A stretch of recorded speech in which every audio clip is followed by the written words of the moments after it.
Обвинувања за селективен пристап во истрагата и барање правда, вака и денеска опозицијските партии преку пресконференции и партиски соопштенија реагираат за начинот на кој истражните органи го водат процесот за трагедијата кој се случи во дискотеката Пулс во Кочани. Од Бихачка и денеска пак со прашања до органите на прогонот, дали само приведувањето на поранешни функционери, а не и актуелниот начинот на кој институциите ја спроведуваат правдата. Јавно прашуваат зошто двајца поранешни директори на Државниот пазарен инспекторат се приведени, а актуелниот се уште ја врши функцијата.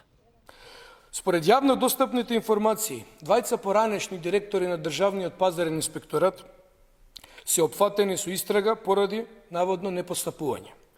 Логично се наметнува прашањето зошто актуелниот директор на Државниот пазарен инспекторат, Владко Стојковски, не е опфатен со истрагата. Иако, веројатно, носи дури и поголема одговорност за надзорот врз објектот Пулс во периодот пред и за време на кривично-правниот настан. И албанскиот опозицијски блок со своји забелешки во однос на вордингот кој премиерот Мицковски го користи, откако порача дека за уши ќе ги влечат сите инволвирани, па од ДУИ прашуваат дали преку ваквата реторика се обидува да ја прикрие истрагата и самиот си создава простор да се вклучи во неа. Во партиската реакција од Мала Речица наведуваат: во држава каде што целосно општеството е во тага, премиерот на јавната сцена демонстрира вулгарни закани, влечење за уши, нарачува апсења пред камера, не за да донесе правда, туку за да ја прикрие вистината, не за да ја помогне на истрагата за тоа кој дозволил, туку за тој лично да води истрага, но по политичка линија. А се појасно станува дека под површината сите институции молчале цела година, иако знаеле што се случува.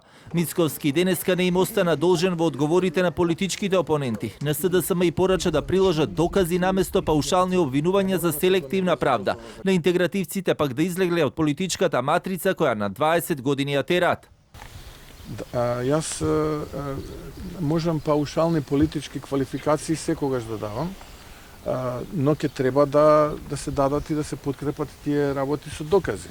Затоа ја го охрабрувам јавното обвинителство да работи, што би рекле од опозицијската СДСМ, неселективно, секој оној, не само сега, и во минатото, кој што имал било каква улога, извршувал било каква функција, кој што и во најмал можен начин бил вклучен во или слични случаи да биде санкциониран. Жалам што Демократската унија за интеграција не излезе од онаа матрица која што ја гледаме на политичката сцена повеќе од 22 години и наместо да изрази сочувство човечки и да се вклучи во истрагата и да помогне, тие се обидува овој случај да го политизираат и етнизираат, односно да се обедат на глодарски начин некаков политички поен да добијат.